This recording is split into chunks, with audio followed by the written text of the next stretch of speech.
ہر قسم کی حمد و ثنا، تسبیحات، تکبیرات، تمجیدات، تحلیلات، ہر قسم کا تکبر، جلال، روب، عزت، شان، بلندی، طاقت، رفت اس اللہ رب العزت کی واحد ذات کے لیے جو ان سارے تعریفی کلمات کے لائق ہے۔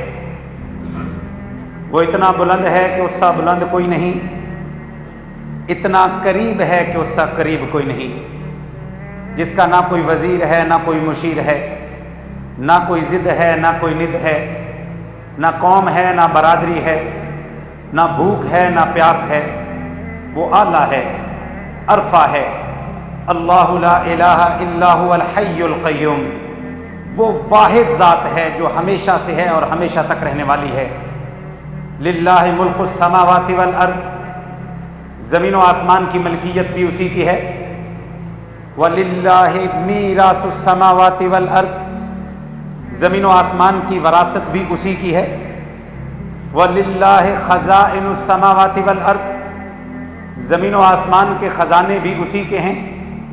لَهُ مَقَالِيدُ السَّمَاوَاتِ وَالْأَرْضِ، زمین و آسمان کی کنجیاں بھی اسی کی ہیں۔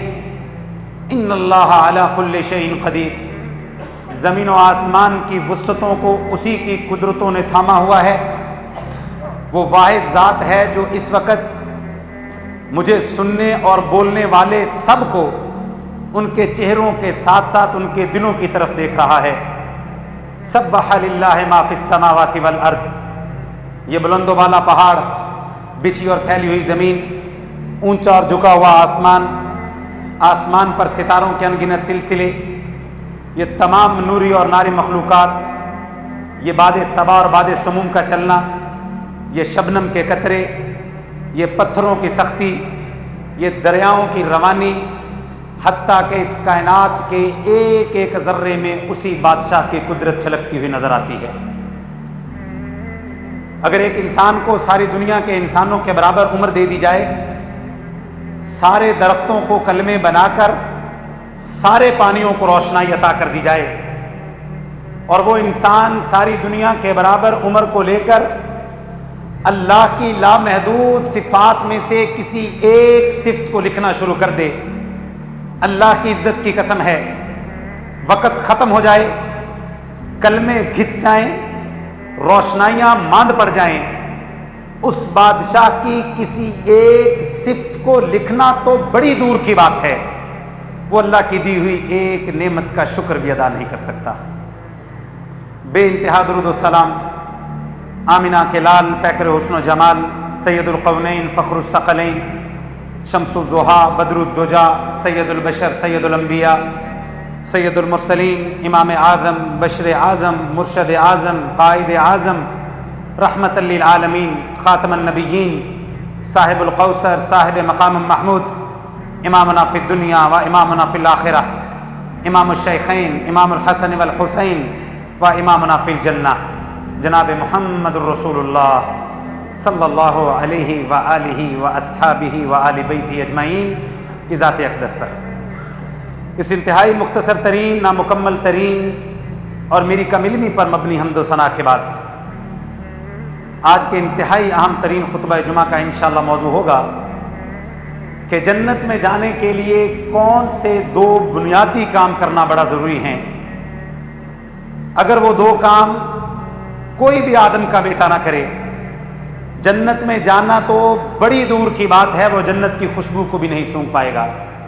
میں اللہ سے دعا کرتا ہوں اللہ رب العزت ہمیں یہ وہ دو بنیادی کام کرنے کی توفیق نصیب فرما دے۔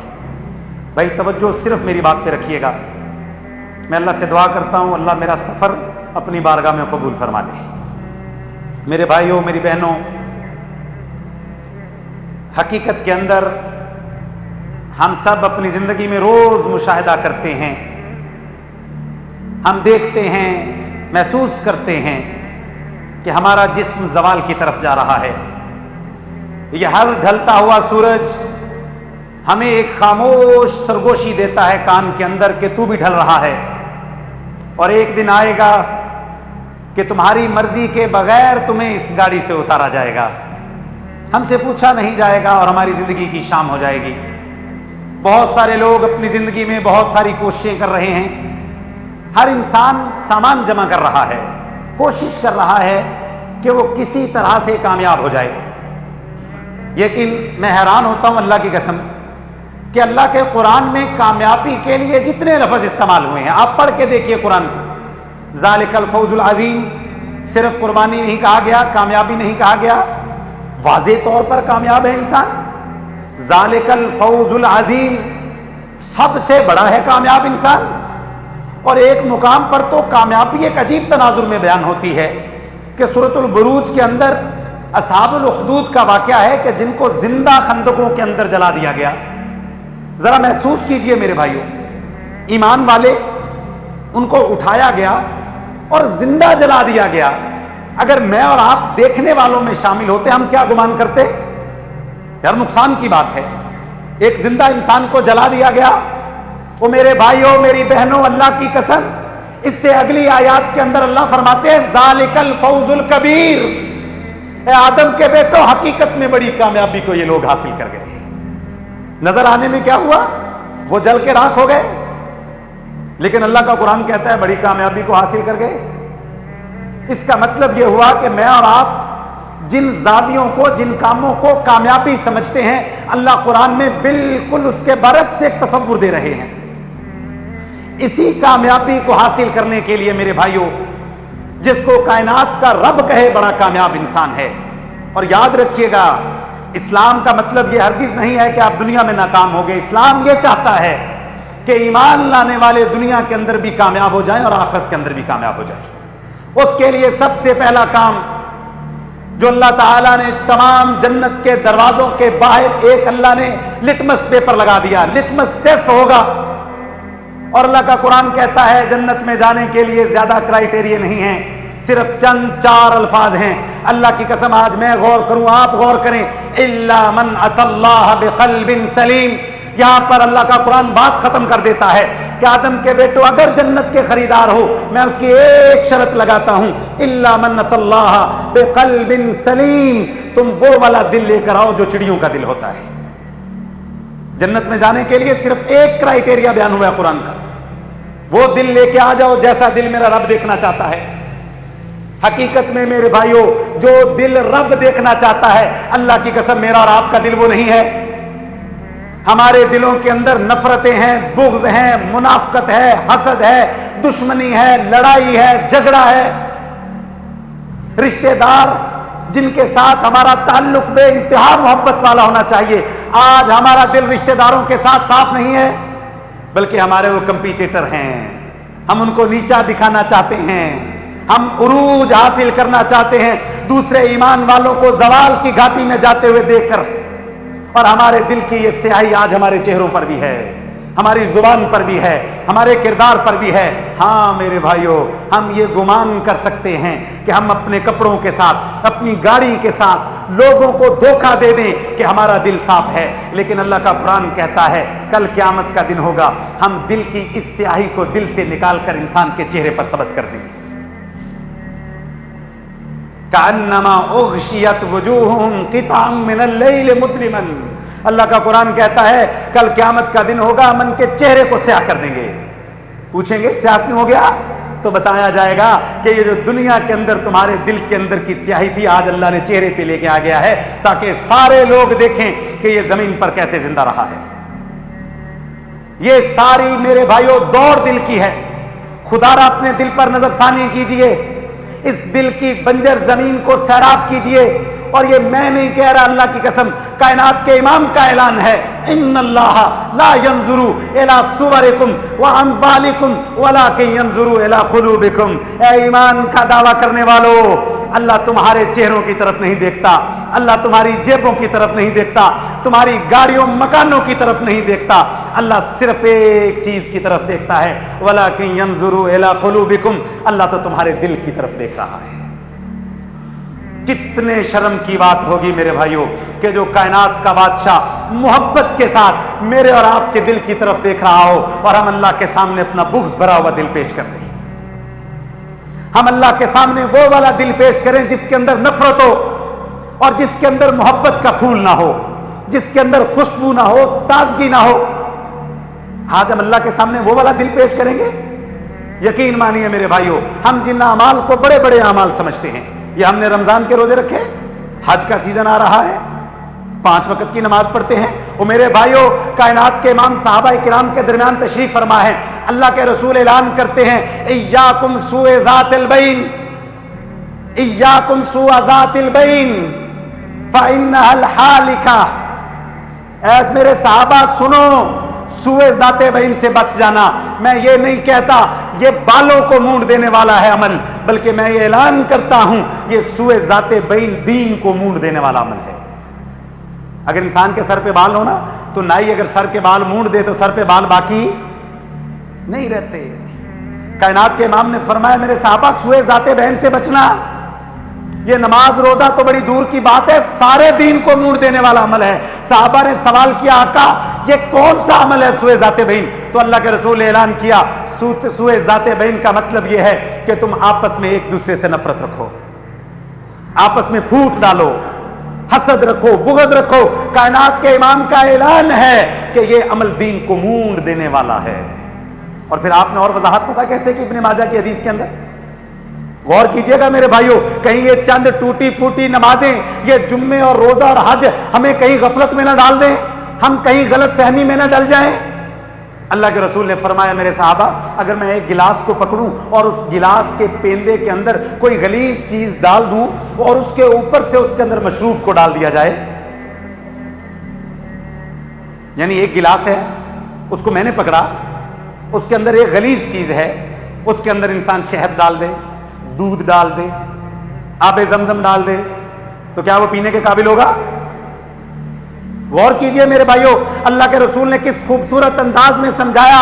آپ نے فرمایا میرے صحابہ بالکل اسی طرح جس بندے کے دل کے برتن کے اندر حسد، بغض اور منافقت ہوگی، اوپر سے حج ڈال لو، روزہ ڈال لو، نمازیں ڈال لو، صدقہ ڈال لو، وہ جب دل کا برتن ہی صاف نہیں ہے تو یہ اعمال یقین مانے کسی کام کے نہیں ہیں۔ اسی لیے اللہ کے رسول نے خبردار کیا الا ان فی الجسد مضغہ اذا صلحت صلح الجسد كله واذا فسدت فسد الجسد كله الا وهي القلب۔ غور کیجئے میرے بھائیوں کتنی تاکید ہے اس بات کے اندر۔ اللہ کے رسول نے فرمایا خبردار، ہوشیار، غور کرو، توجہ کرو اس بات کے اوپر، تمہارے دل کے اندر ایک لوتھڑا ہے، اگر وہ ٹھیک ہوا سارا جسم ٹھیک ہوگا، اور اگر وہ لوتھڑا خراب ہوا سارا جسم خراب ہو جائے گا۔ الا وہی القلب، وہ لوگوں سنو خبردار، وہ تمہارے یہ دل کا لوتھڑا ہے، یہ دل ہے میرے بھائیوں جس کی بنیاد پر کل قیامت کے دن فیصلہ ہوگا۔ لیکن یقین مانے اس دل کی گھٹن کی بدبو آج ہمیں محسوس ہو رہی ہے معاشرے کے اندر۔ وہ جو محبت، وہ اسلام کا بھائی چارہ نظر ہی نہیں آ رہا۔ مسجد کے نمازی ہوں، ایک مکتبہ فکر کے لوگ ہوں، ایک امت کے اندر رہنے والے لوگ ہوں، ایک ملک کے لوگ ہوں، یقین مانے ان کے اندر وحدت کا جذبہ نہیں ہے، محبت کا جذبہ نہیں ہے۔ ایک کالج میں پڑھنے والے اسٹوڈنٹس کے درمیان میں محبت کا جذبہ نہیں ہے، ایک جامعہ کے اندر پڑھنے والے طلباء کے اندر یہ محبت اور یگانگت کا جذبہ نہیں ہے، ایک شہر میں رہنے والے باسیوں کے اندر یہ محبت کا جذبہ نہیں ہے۔ اور اللہ کے نبی علیہ السلام نے اس بات پہ قسم اٹھائی ہے، آپ نے فرمایا ذات کی قسم اٹھائی آپ نے، میری جان جس کے قبضے میں ہے، آپ نے فرمایا تم جنت میں نہیں جا سکتے جب تک آپس میں محبت نہ کرنے لگو۔ میں کہتا ہوں ہم تو ادھر ہی مارے گئے، نماز روزے کو ذرا سائڈ پہ رکھے، کیا ہم ایک دوسرے سے محبت کرتے ہیں؟ ہم ایک دوسرے کو نقصان پہنچانا چاہتے ہیں، اور یہ اس معاشرے کی تلخ حقیقت ہے۔ ہم کسی بھائی کے نقصان پر دل میں خوش ہوتے ہیں اور پھر تجزیہ پیش کرتے ہیں، اس کے ساتھ تو ایسے ہی ہونا تھا، یہ تھا ہی اس قابل، مجھے پتا تھا اس کے ساتھ ایسا ہوگا۔ ہاں جیسے تمہارے اوپر وحی نازل ہوئی ہے کہ تم تبصرے کرنے کے قابل ہو گئے ہو، یہ ہمارے معاشرے کا مجموعی رویہ ہے میرے بھائیوں۔ آج دلوں میں گھٹن ہے۔ میں اللہ کے نبی علیہ السلام نے سوال کیا، آپ نے صحابہ کو بتایا تحادو تحابو، آپ نے فرمایا تحفے دو اس سے محبت بڑھتی ہے۔ کیا فرمایا؟ تحفے دو اس سے۔ میں آپ بھائیوں سے سوال کرتا ہوں اور اپنے آپ سے سوال کرتا ہوں، پچھلے 1 مہینے کے اندر آپ نے کتنے بھائیوں کو تحفے دیے، یا کتنے بھائیوں نے آپ کو تحفے دیے؟